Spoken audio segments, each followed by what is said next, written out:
Hi there, welcome back to Atypical Stitches Guide to Cross Stitch and how to do it. Last time we talked about our cross stitch hoops, which are, highly personal. And this time I'm going to talk about embroidery floss. Now, my husband calls it thread. He is wrong. It is not.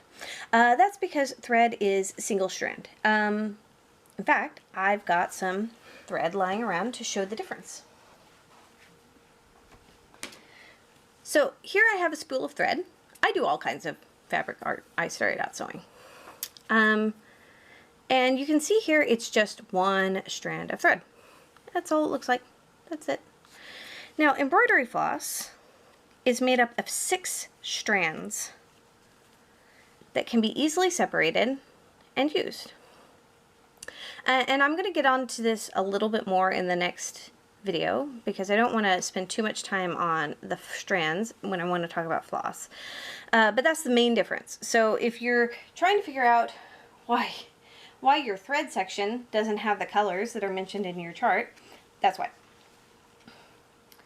All of my cross stitch charts, including the one that we're going to be working on here in a couple of videos, called Don't Make Me Cut You, are listed in DMC colors.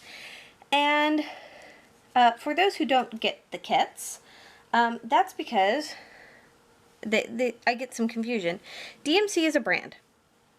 And it's possibly the only brand that I really recommend for anything.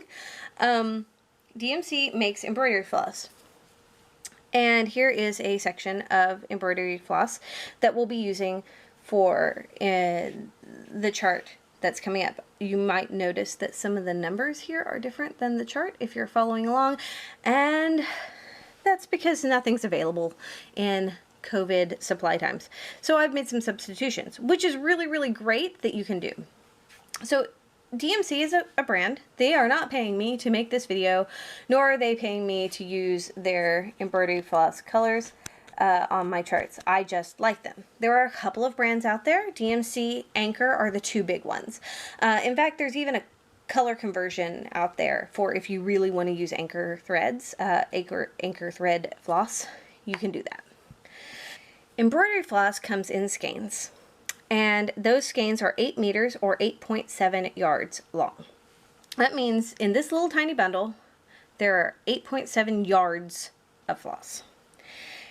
And they are really unruly. I have a box of all of my extra embroidery floss sitting around. These are all the duplicate colors I have sitting. And it looks kind of like this. It is impossible to sort through in a short amount of time. So, what do you do? Well, luckily DMC and other embroidery companies have figured out that embroidery floss is terrible to sort through, and they have produced bobbins. They come in a variety of different methods, but the 2 I use most are these plastic ones and these cardboard ones. If given the choice, I'm going to use the plastic ones because they don't bend nearly as easily as the cardboard ones, but again, post-COVID times, these are not available. These are all of the plastic bobbins I have right now, and I'm going to use them for this video. But I also found a pack of these cardboard cards for just in case. Or cardboard bobbins. So when I get a new skein of floss, I grab a bobbin and I write the number on it. Because a lot of embroidery flosses look exactly the same, and you really want to make sure you get the right thing. So this is red number 666, which is one of my favorite colors, just because. My handwriting is not great, but I can read the 666 there. Now, DMC also has a set of stickers that have all of their embroidery floss colors, and it also has multiples of any stickers that you might have more than one of. So it has, I think, 5 for white and 3 for 321, which is another red that I don't like as much because it doesn't have nearly as fun of a color number. but I can't find my set, and I can't find a new set right now, so I'm handwriting them for the foreseeable future, and they work just fine. So the way I deal with this is I start unspooling my floss. Now, there's going to be two areas, and I usually have to play with it a bit, but once you find the end that's just going to come right off the edge of this, I loop it into the bobbin here, and I start to wind it. And my first base set is usually just really, it goes a little bit slow, but as you get a good foundation on your bobbin, you can start to speed up. And I'm going to speed up the rest of this video real quick.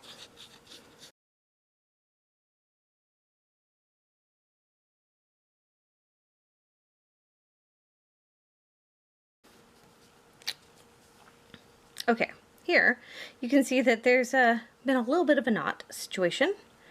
And those are usually able to be rectified.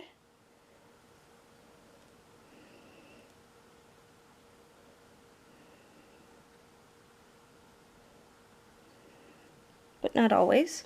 I will talk a little bit more about scissors when we talk about the strands, but this is one of the reasons that you want to have a sharp tip scissor laying around, because you can nudge under these, and an embroidery floss knot is actually pretty easy to get out because you can just slip your scissors under it and widen out the knot.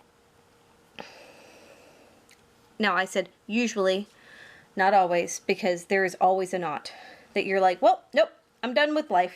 This is done. So there's my last little bit. And you use the little indentions here. Now, the other thing I really like about these bobbins is that I store my extra floss in them. Here is my 927 that you can see I made when I could find my stickers. And it has an extra bit of floss here. This has enough floss to make a whole set of stitches, and I didn't want to wind it onto the whole bobbin. So all I do is I just loop the remaining strands into the hole up here, and I can pull them out and I can use those strands until they're gone, and then I cut a new piece. So I'm sure you're thinking, what's really the difference? I mean, they're in little cards that have numbers, which does eliminate this problem because those suckers fall off like there's no tomorrow. And you're right. These are still unruly and they're hard to keep track of. Enter the bead box. Once upon a time, these actually only used to be kept in bead areas. And now I can find them in embroidery areas all the time.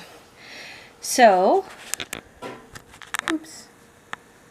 If I zoom out, you can see here are numbers, it starts at 150 here, and my last number here is 814.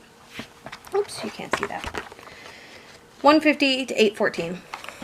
And if I tilt it up, you can see all of them have easily readable numbers. They're all in order. And that means that when I go to put my 666 away, it will go right here, right between 648 and 677. And when I'm looking for that number next, all I have to do is locate where it should be. I currently have 2 full boxes of these, and I have a project box for my giant project that I'm working on that is this full. And you can also tell that I had misplaced all of my labels at this point, and I couldn't find a fine tip Sharpie, so I wrote them on this end instead of the top. But I can still read them, and they're super, super useful. I know where any color is at any given time, and that is something that you will appreciate if you are cross-stitching a lot. So, when it comes time to buy new flosses, like I have here, I wrap them all up. I label them, I put them in my box, and then when I need those, all I have to do is pop open the right box and find it. And if I pop open this one and I'm like, oh, I'm looking for 927, this one ends in 814, that's not a problem. I just pick out the next one. And this one starts at 815 and goes all the way to 3865. So it's actually really, really cool that I can find the ability to do that so easily. And it's one of my biggest tips. If you're gonna do cross stitch and you're gonna buy more than 5 skeins, we'll just say more than 5 skeins, buy a box. If you only have 5 skeins, get one of those binder rings and you can just slip all these onto it and then you can keep them contained. All right, next time I'm going to talk about the strands and how to decide how much floss you're going to get off of one, and how to get a single strand or a double strand, or how many strands you need for what size. So next time it's going to be a lot of information about how embroidery floss actually works, not just how to store it and what it is in. So for now, keep your stitches tight, and I'll see you next time.